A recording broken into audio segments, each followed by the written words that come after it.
আজকে করব আলু কপির চচ্চড়ি। কীভাবে কম তেলে করে সেটা দেখুন, খেতে কিন্তু খুব ভালো হয়।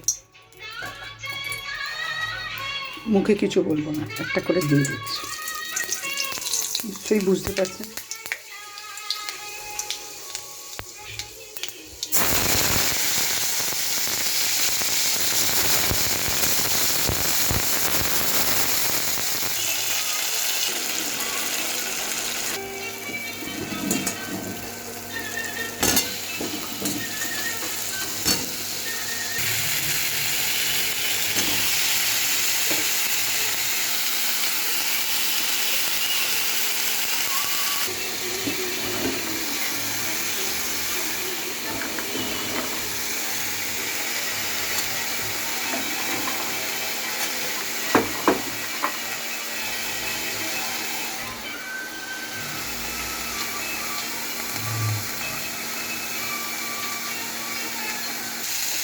ভালো করে কষে নিলাম প্রায় মিনিট 5।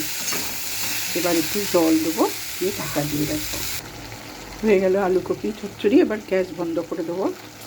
এই গরম ভাতে খেয়ে দেখবে, খুব ভালো লাগবে।